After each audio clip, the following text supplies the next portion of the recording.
I always knew my mother-in-law had a strong personality, but wedding planning had taken her controlling tendencies to a whole new level.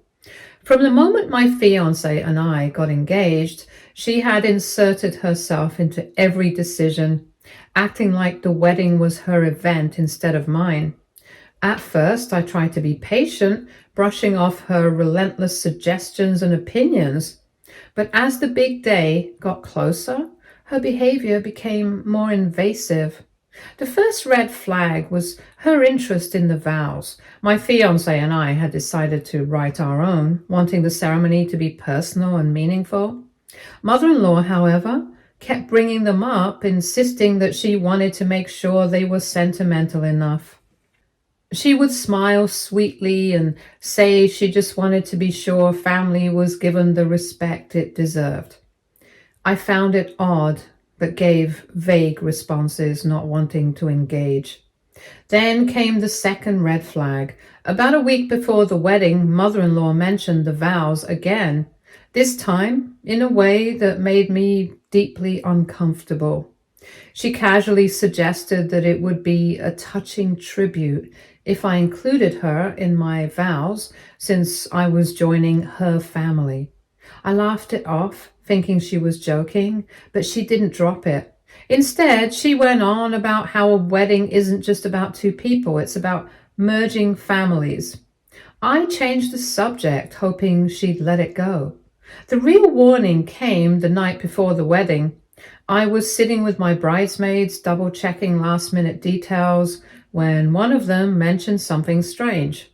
Earlier that day, she had overheard mother-in-law whispering to the officiant about a last-minute change to the vows and how it was important for family unity. My stomach dropped. Something was wrong. The next morning, as wedding preparations were in full swing, I couldn't shake the feeling that mother-in-law was up to something. I was supposed to be focusing on hair and makeup, but my attention kept drifting to her. She was in an oddly good mood, smug even, floating around the venue like she was the one getting married. Then came the moment I had been dreading. About 30 minutes before the ceremony, the officiant approached me with a polite but confused expression. He handed me a neatly folded piece of paper explaining that mother-in-law had given it to him earlier, insisting it was a last-minute update to my vows. He had thought it was strange and wanted to make sure I had actually approved the change.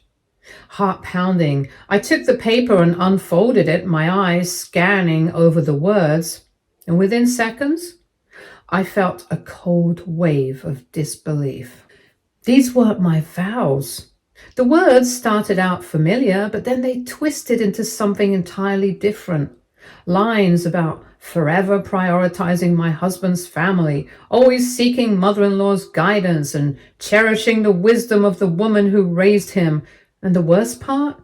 A direct statement that I would always put mother-in-law first, honoring and respecting her as the foundation of our marriage. I couldn't believe it. Mother-in-law had actually rewritten my vows to center herself. My grip tightened on the paper as it sank in. She had assumed I wouldn't read them before the ceremony, that I'd be too distracted or trusting to check. She had likely planned to hand them off last minute, ensuring I unknowingly read them in front of everyone, publicly committing myself to her in a room full of witnesses. For a moment, I just stood there feeling a mix of shock and anger. Then I took a deep breath and made a decision.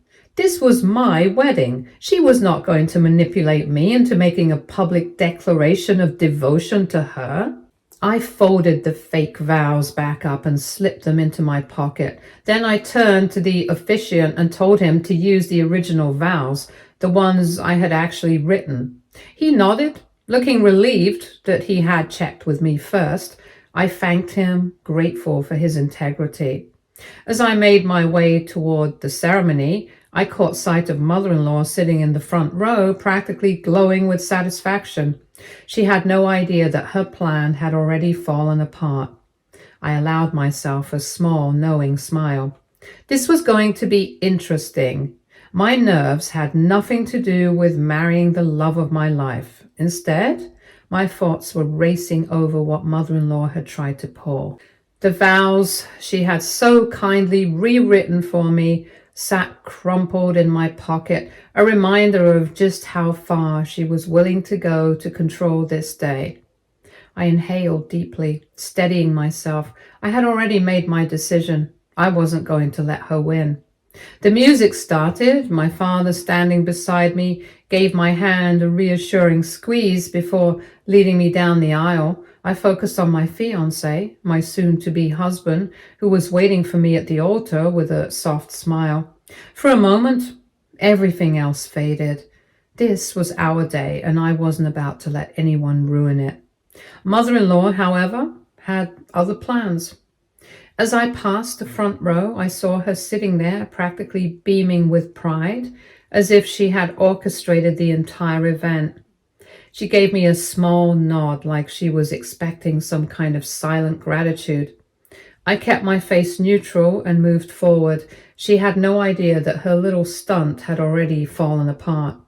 The ceremony began beautifully. The officiant spoke about love, partnership, and commitment, his words weaving a sense of warmth throughout the room. My fiancé and I exchanged soft smiles. We were squeezing each other's hands. Then we reached the vows. I turned to face my soon-to-be husband, my heart pounding, not because I was nervous, but because I knew what was about to happen. The officiant looked at me expectantly and gave me a slight nod. That was my cue. I reached into my pocket, fingers grazing over the crumpled paper mother-in-law had given me before pulling out my actual vows. I unfolded them, took a deep breath, and began to speak. I poured my heart into every word, speaking about my love for my fiancé, my excitement for our future, and my promises to him as his wife. I made sure to take my time, letting each line sink in. There wasn't a single mention of mother-in-law, no promises to always put her first, no tribute to her wisdom and guidance. As I spoke, I saw the shift happen in real time. Mother-in-law's face morphed from smug satisfaction to confusion. At first it was subtle, her smile faltering, her brows drawing together slightly. Then the realization hit. This wasn't what she had planned. I had not used the vows she had so sneakily swapped in. I saw her lips part and her fingers twitch as if she wanted to interrupt, but she was stuck. She couldn't very well jump up in the middle of the ceremony and demand I read her version. The room was silent, all eyes on me, and she was powerless to stop what was happening. My fiancé squeezed my hand, his eyes filled with love and admiration. When I finished, the officiant gave me an approving nod before turning to him. He pulled out his own vows, the ones he had written himself, and began to read. His words were full of sincerity, of warmth. But I barely had a chance to soak in the moment before I caught a glimpse of mother-in-law in my peripheral vision. She looked furious. Her lips were pressed into a thin smile, her face an unnatural shade of red, her hands clenched around the fabric of her dress. She was seething, barely holding it together. I could only imagine what was going through her head. She had probably spent days, maybe weeks, crafting those vows, believing she could sneak them in and manipulate me into publicly declaring my loyalty to her. She had been so sure I wouldn't notice until it was too late. And now her entire plan had collapsed. By the time the ceremony concluded and the officiant announced us as husband and wife, I could practically feel the heat of her glare burning into the back of my head. My new husband kissed me, and the guests erupted into applause, but I knew the real fireworks were only just beginning. As we walked down the aisle together, hand in hand, I braced myself. Mother-in-law was not going to let this go. And sure enough, she didn't. I'll continue this in the next update. My mother-in-law is at my door right now. Update 1. I'll tell you all what happened at the door later. Let me continue with what happened at the reception. By the time we reached the reception hall, I could already feel the tension building. Mother-in-law hadn't caused a scene during the ceremony, but I knew that was only because she had been backed into a corner. There was no way she was going to let this go without a fight. The venue was stunning. Soft golden lighting, beautifully arranged tables, and a dance floor ready for the celebration. Guests were mingling, congratulating us and enjoying the food. My husband and I barely had a moment to breathe between hugs and well wishes. But even through all the joy, I could sense it, the storm brewing just out of sight. Mother-in-law had been keeping her distance, but I caught glimpses of her throughout the evening. Her expression growing darker by the second. She wasn't just upset, she was furious. And the more people approached me with compliments on my vows, the worse it got. It didn't take long before she finally snapped. I was standing near the cake table, talking with some friends when I heard it, her sharp, clipped voice slicing through the air. She had cornered my husband. I turned just in time to see her grab his arm, pulling him slightly to the side, her face twisted in an expression of barely contained rage. She was asking him what had happened, why I had changed the vows at the last second, and whether he had known about it. Her voice was low but strained, as if she was fighting to keep her anger in check. My husband, to his credit, didn't back down. He calmly told her that the vows I had spoken were the ones I had always planned to say, and that he had never expected anything different. I had told him what happened in short. That answer did not satisfy her. She demanded to know why I had lied to her and why I had promised to include her in my vows and then humiliated her in front of everyone. At that point, I decided I had heard enough. I stepped forward, my voice even but firm, and told her that I had never promised her anything. I reminded her that she had taken it upon herself to rewrite my vows behind my back, expecting me to blindly go along with it, and that I was never going to make a vow to always put her first when I was marrying her son. The moment the words left my mouth, the entire room seemed to hush. Conversation slowed and people turned their heads and the tension thickened. Mother-in-law's face contorted with pure outrage. She started yelling right there in the middle of the reception, claiming that I had humiliated her, that I had disrespected her in front of all our family and friends. She demanded to know why I was so determined to push her away when all she had ever done was try to be included. I stared at her, feeling a mixture of disbelief and exhaustion. She actually believed she was the victim in all of this. And before I could respond, father-in-law finally stepped in. He had been standing off to the side, watching everything unfold, his expression unreadable. But now, his patience had clearly run out. He told mother-in-law that she needed to stop embarrassing herself and the family, and that she had crossed the line the moment she tried to manipulate our wedding vows. He reminded her that this day was not about her, and that she had no right to throw a tantrum just because she didn't get her way. The room was silent as his words sank in. Mother-in-law's face went pale, and for a brief moment I thought she might actually listen. But then, just as quickly, her expression twisted into something else entirely. Anger, hurt, betrayal. She turned on father-in-law, accusing him of always siding against her, of never supporting her the way he should. She claimed that he was the reason she had to fight so hard to be included, and that if he had respected her more, I would have too. Father-in-law looked completely done. He simply shook his head and walked away, leaving mother-in-law standing there, stunned and shaking with rage. At that point, the guests were definitely watching. Some were whispering and some were awkwardly pretending not to listen, and a few were outright staring in disbelief. Sister-in-law, who had been lingering nearby, finally stepped in, trying to calm mother-in-law down. But mother-in-law wasn't having it. She wrenched her arm away, her voice rising again as she declared that she wasn't going to stand for this kind of treatment. And then, in a truly spectacular display of dramatics, she stormed out of the reception hall. The doors slammed shut behind her, and just like that, she was gone. The silence that followed was thick with awkwardness. No one quite knew what to do, but then, almost as if on cue, father-in-law sighed, clapped his hands together, and muttered something about finally being able to enjoy a meal in peace. Laughter rippled through the room, and just like that, the tension broke.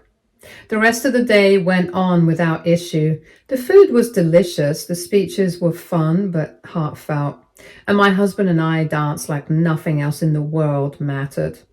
Mother-in-law might have tried to sabotage our wedding, but in the end, all she had done was embarrass herself, and honestly, I had no regrets. Update 2. The morning after the wedding, I woke up feeling lighter than I had in months. Despite mother-in-law's dramatic meltdown, the night had ended beautifully. My husband and I had danced, laughed, and celebrated with people who actually supported us. The moment mother-in-law stormed out, the atmosphere had shifted completely, almost like the weight of her presence had been suffocating everyone. But, of course, peace was temporary. I had barely finished my first sip of coffee when my phone started buzzing. At first I ignored it, assuming it was just leftover wedding well-wishers, but then my husband's phone started ringing too. Then again and again. I finally caved and checked my messages. Mother-in-law had not disappeared quietly. She had spent the entire night blowing up social media with a raging post about how she had been publicly humiliated at her own son's wedding, and how I had betrayed her trust, and how I had intentionally excluded her from the vows even after promising to include her. She had twisted everything, making it seem like she was the grieving mother of an ungrateful son and an evil daughter-in-law. She painted herself as the victim who had been cruelly pushed aside on purpose. And worst of all, her post had exploded with engagement. Family members who hadn't even attended the wedding were already picking sides. Some were defending her, expressing outrage that her only son had abandoned her for some selfish woman who wouldn't even acknowledge the woman who raised him. Others were rightfully confused, asking what on earth she was talking about, because nobody had heard about me promising to include her in my vows. And then there were the ones who had actually been at the wedding. They were calling mother-in-law out, saying she had embarrassed herself and had no right to demand that kind of control over our marriage. Some had even posted videos from the reception where father-in-law had flat out told her she had crossed the line. Mother-in-law, of course, was not handling that well. I thought I should make a post on Reddit to get people's opinions on what happened. I don't think I'm in the wrong here. I hadn't even fully processed everything when there was a sudden loud knock at the door. I already knew who it was. My husband sighed, running a hand down his face before muttering that we might as well deal with it. He opened the door, and there she was. Mother-in-law looked completely disheveled, her makeup smudged like she had been crying all night, but her expression wasn't sad, it was furious. She marched inside without an invitation, throwing her hands in the air and demanding to know if we had seen how we had ruined her life. She was waving her phone around, scrolling through her own self-created mess, yelling that she had been betrayed by the two people she loved the most. She kept going on and on about how she never would have done this to her own mother-in-law, how she only wanted to feel included, and how I had gone out of my way to make sure she was humiliated in front of everyone. My husband, still much more patient than I would have been, tried to get her to calm down. He told her that she was the one who had embarrassed herself, that nobody had asked her to rewrite my vows, and that if she had just respected boundaries, none of this would have happened. She lost it. She started screaming that I had poisoned him against her, that before I came along, she had been the most important person in his life. She was his mother, and I had stolen him. I had to bite back the urge to laugh. I told her flatly that I had stolen nothing, that she was his mother, but I was his wife. And the fact that she saw those two roles as competing was exactly why we were in this situation. She gasped, clutching her chest like I had physically struck her. Before she could start her next round of theatrics, father-in-law arrived. And he was not in the mood. He had clearly been dragged into this mess, probably against his will, and the moment he stepped inside, he was already shaking his head like he had had enough. He told mother-in-law to cut it out, that she was embarrassing herself again, and that if she was expecting him to back her up, she was sorely mistaken. Mother-in-law turned to him, looking genuinely shocked. She asked how he could possibly take my side after everything she had been through, after she had just wanted to be a part of her son's wedding. Father-in-law stared at her for a long moment before saying that she wasn't entitled to be the center of everything just because she was someone's mother. Mother-in-law actually staggered back like the words had physically hurt her. And then she did what she always did when she wasn't getting her way. She burst into tears. She sobbed that nobody appreciated her, that she had sacrificed so much for this family, and that the least she had expected was to be acknowledged. Father-in-law sighed and told her that this was exactly why people didn't want to deal with her. Mother-in-law snapped that he was the real problem, that he had never stood up for her, and that if he had been a better husband, maybe her son wouldn't have abandoned her for some vindictive woman who wanted to erase her from his life. That was it for my husband. For the first time since this whole thing started, his voice actually rose when he told her that he was done. He told her that her obsession with being first in his life was not normal, that no healthy mother would ever act like this, and that if she couldn't accept that he was married now, then she was going to lose him entirely. The look on her face was almost comical. She genuinely hadn't expected him to stand up to her like that, and for a moment I thought she might actually apologize. But then she scoffed, wiped her eyes, and declared that she wasn't going to stand for this disrespect. She stormed out. Father-in-law sighed again, muttering that he was going to have a very peaceful afternoon now that she had another tantrum to focus on. My husband and I just stood there exhausted. We had won, but somehow it didn't even feel like a victory. Update 3. For a few blissful days after mother-in-law's dramatic exit, everything was quiet. Too quiet. I knew better than to think she had just given up. If there was one thing I had learned about her, it was that she thrived on drama. And if she wasn't in the center of it, she was crafting a new situation where she could be. So when my husband got a call from his aunt, I wasn't surprised. Apparently, mother-in-law had gone on a full-blown campaign to gather support. She had spun the whole wedding situation into her being the victim of a heartless daughter-in-law and a brainwashed son. She had called nearly every relative, sobbing about how betrayed she felt, how she had been so excited to be part of our vows, and how I had tricked her at the last second just to humiliate her. It was so absurd. Her version of the story made it sound like she had been standing at the altar, ready to take vows with my husband, only for me to cruelly rip them away from her at the last moment. And somehow my relatives were actually buying into it. A few of them had already taken to social media, making passive-aggressive posts about how family should come first and how some people needed to remember that marriage doesn't mean abandoning the people who raised you. Classic guilt-tripping tactics. But then she took it even further. She actually reached out to my parents, and that was the moment I truly saw how far she was willing to go. I got a message from my mom asking if everything was okay because mother-in-law had just called her, sounding absolutely devastated. They were literally at the wedding. What was she even thinking? My mother thankfully knew exactly what mother-in-law was like. She had been watching her antics unfold for years. And she had always warned me that mother-in-law would eventually cross a line she couldn't come back from. But even she hadn't expected mother-in-law to try and manipulate my own family against me.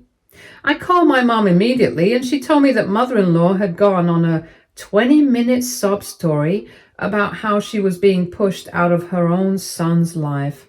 She had begged my mother to talk to me, saying that she knew I was just acting out of spite and that I was a good person deep down. She just couldn't believe I would be so heartless as to cut her out of her son's life entirely. My mom had let her talk, and then when mother-in-law finally stopped to breathe, my mom asked her a simple question. How exactly had I cut her out of my husband's life? Mother-in-law had sputtered, clearly thrown off by the question. She had expected my mom to take her side without hesitation. She had assumed that playing the grieving mother card would be enough to get my own parents to scold me and force me to apologize. But my mom had shut that down immediately. She told mother-in-law that she had watched me try to include her in our lives over and over again, only to be met with constant overstepping and entitlement. She told mother-in-law that a mother's role changes when her child gets married, and that forcing herself into our vows wasn't just inappropriate, it was borderline unhinged. And finally, she told mother-in-law that if she really wanted to be part of her son's life, she needed to stop making everything about herself. Mother-in-law had hung up on her. When my mom finished telling me everything, she sighed and said she hoped I knew that this wasn't the end. Mother-in-law wasn't done. And she was right, because the very next day, mother-in-law sent out a message, a mass text to the entire extended family. She wrote a full-on letter detailing how she had been shunned by her own son, how I had manipulated him into turning against her, and how all she had ever wanted was to feel included. She claimed that she had been so excited to hear that I was finally acknowledging her place in our marriage, only to be cruelly blindsided at the altar. And the best part, she actually wrote that I was the one who had changed the vows at the last second, making her look like a fool in front of everyone. She was rewriting history in real time. I had to give her credit. She was committed to her delusions. The family group chat immediately exploded. Some people saw right through it and they called her out, saying that they had been there and knew exactly what had happened. Others, though, were either confused or outright siding with mother-in-law. A few had even messaged my husband saying that maybe I should have just let her have her moment and that it was harsh to make her feel unwanted on such an important day. I was furious, but my husband, he was done. He responded in the group chat with a simple message. He told everyone that mother-in-law had rewritten my vows behind my back, attempted to swap them at the altar, and then threw a tantrum when I didn't blindly go along with her insanity. And then he ended with a final note. If anyone genuinely believed that he should have allowed his mother to hijack his own wedding vows just to soothe her ego, then they could gladly remove themselves from our lives too. Also, they should be comfortable with their children doing the same to them. That shut a lot of people up. But mother-in-law, she doubled down. She responded almost immediately, ranting about how she had never been so heartbroken, how she couldn't believe her own son would publicly shame her, and how she had hoped he could live with himself after abandoning his mother. He read her message. He said he was comfortable with it and would pay the expenses to admit her to a mental institution like any caring son would do, and then blocked her. And just like that, mother-in-law lost the access she had spent years weaponizing. I knew it wouldn't stop her completely. She would find other ways to stir up drama, other people to manipulate, other tactics to make herself the victim. But at least for now, she no longer had direct access to our lives. Update 4. With the wedding chaos behind us, my husband and I packed our bags and left for our honeymoon. After everything mother-in-law had pulled, there was no way we were going to let her nonsense ruin what was supposed to be a time for just us. The first few days were pure bliss, no calls, no guilt-tripping texts, no mother-in-law induced headaches because we had blocked her and blocked the group chat. So just peace.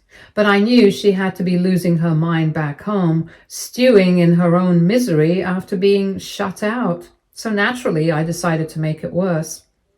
Every time we took a beautiful honeymoon picture, whether it was us enjoying a luxurious dinner, lounging on the beach, or just sipping cocktails, I would unblock mother-in-law just long enough to send her the photo and then immediately block her again before she could respond. It was petty. It was immature. But oh, it was so satisfying. My husband wasn't even mad. If anything, he thought it was hilarious. He even started coming up with captions for me, things like prioritizing my real family first. And oops, looks like I'm busy enjoying my honeymoon instead of pledging my life to a certain someone. When father-in-law found out what I was doing, he nearly choked from laughing so hard. He told my husband that I was his new favorite person and that mother-in-law was having an absolute meltdown every time she saw a new notification pop up, only to be blocked again before she could fire off one of her dramatic monologues. Apparently, she was calling father-in-law, screaming about how I was tormenting her on purpose. She wasn't wrong, but at least this time, she was right about something. Stay tuned for more stories from our girl relationships.